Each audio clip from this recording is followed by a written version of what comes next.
Hello, I'm Heidi Howard, Public Affairs Officer for Yavapai County Sheriff's Office. I am here with a special guest, David Barco, with the Family Resource Center with Yavapai Regional Medical Center, and he's out of Prescott Valley.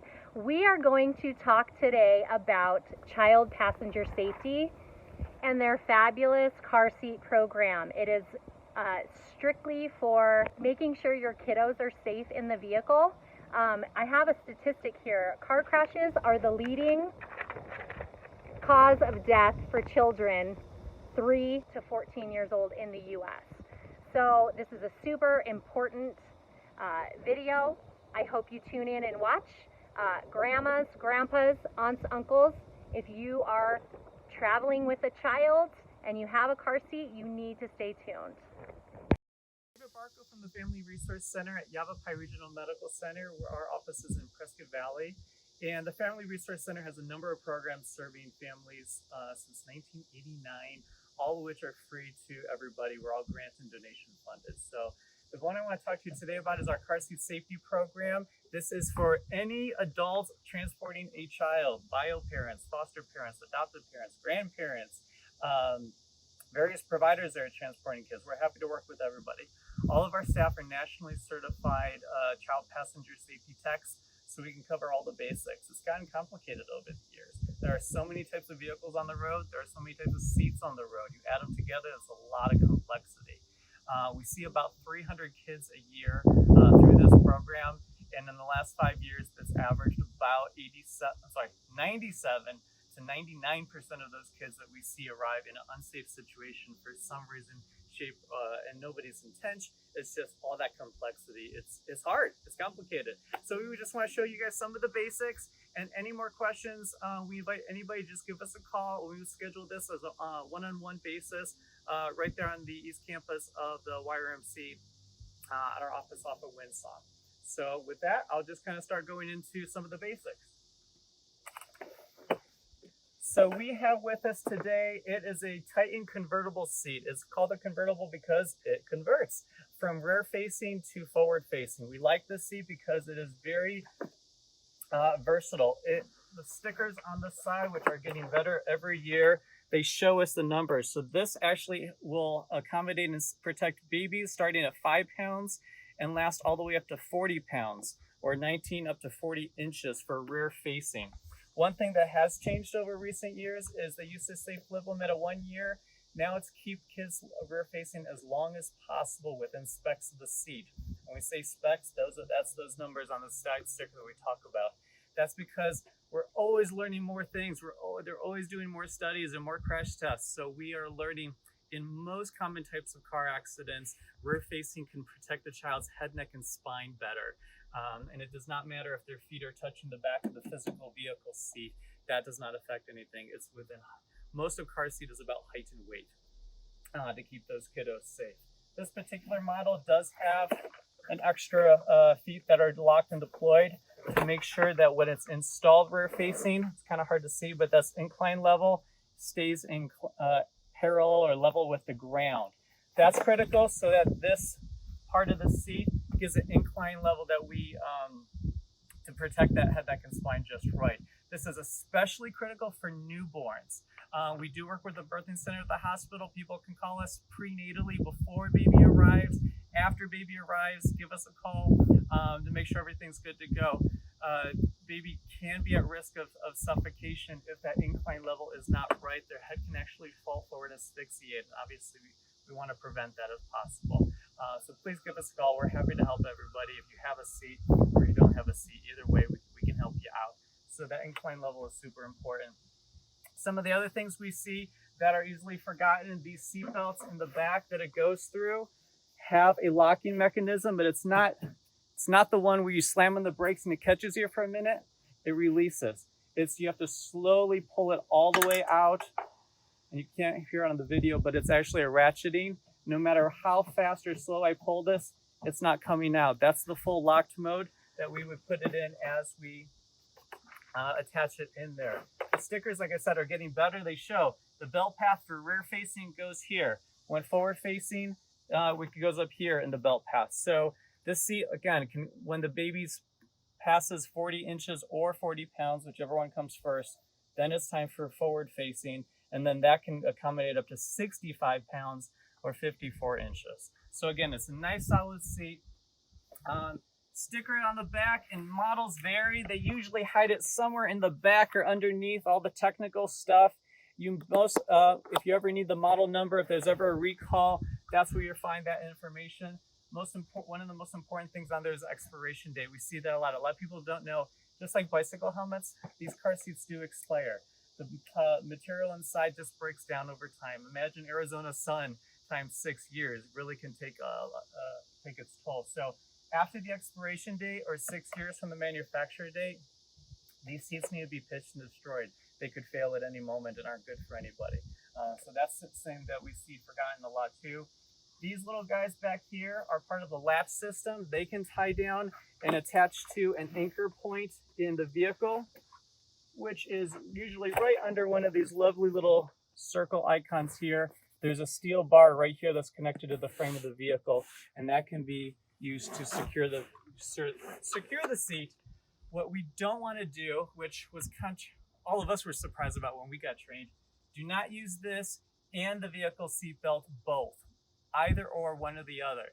What studies and crash tests found was both can actually cause the seat to fracture. It's too much tension and stress. So you can do one or the other, just not both.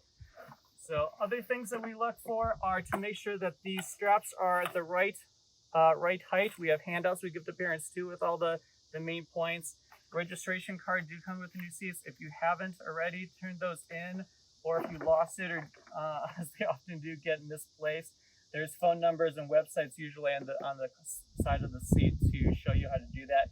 Usually takes all of 2 minutes, and that just gives your contact information to the manufacturer. If there ever is a safety recall on it, they will then notify you and what needs to be done to take care of that.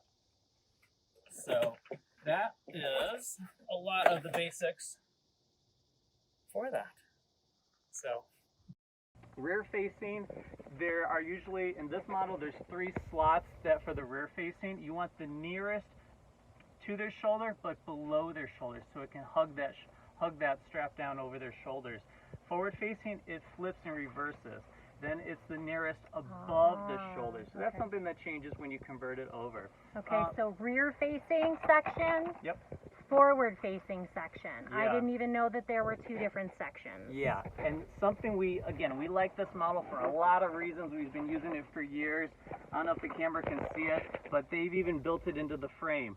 Forward facing, use these. Wow. Rear facing, use these. So again, they're trying to get better and better, recognizing that there are a lot of complexities. While we're back here, this guy back here is absolutely critical for forward facing. It's called a tether anchor. And it actually, and it varies on vehicles. Some SUVs and things, it's in the ceiling in the back of the vehicle. Others, it may be behind the seat or anchored on the floor. This must be, and I stress, must be anchored to a tether point in the vehicle, or else it cannot stop. It stops the seat, so the seat can stop the child.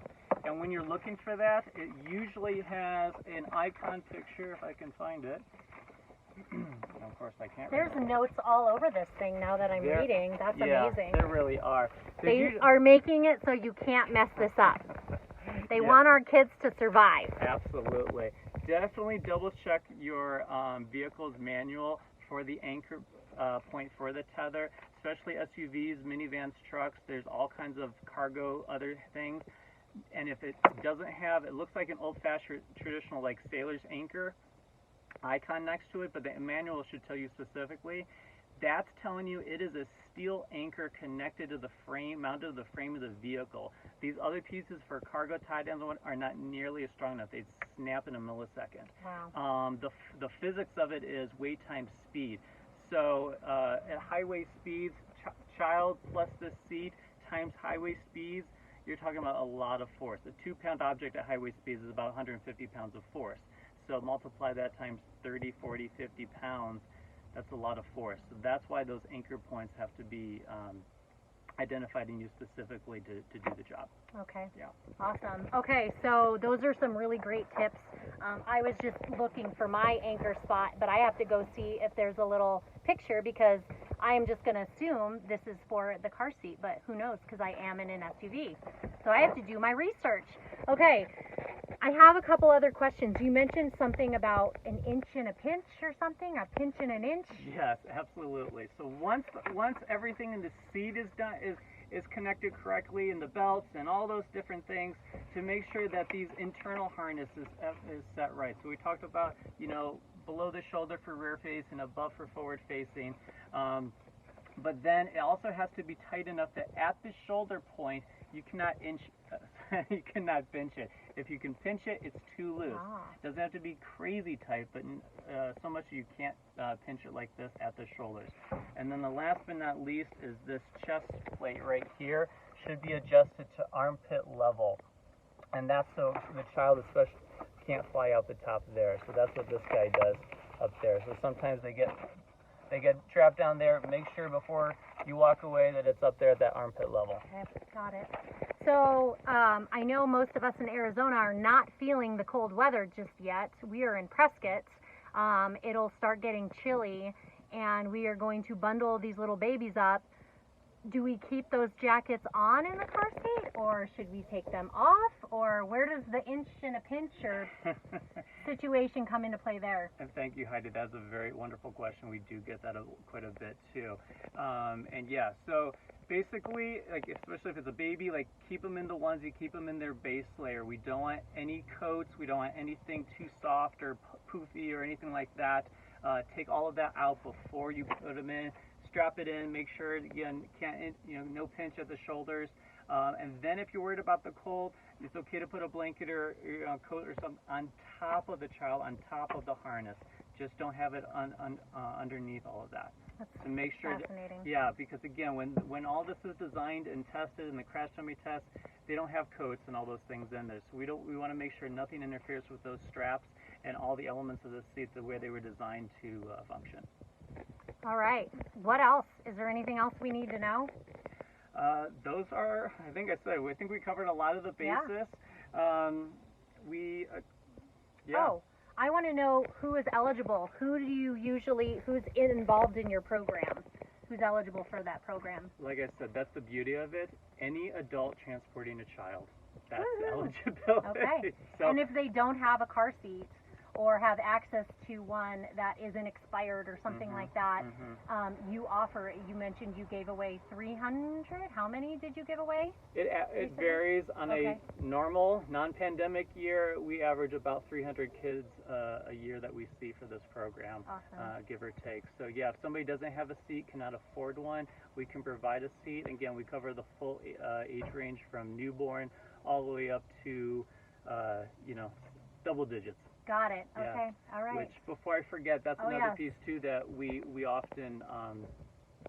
He already slapped my hand for this one. No, this is the one that we get a lot of questions about too. So like I said before, almost everything about car seats is about height and weight, except there's always an exception.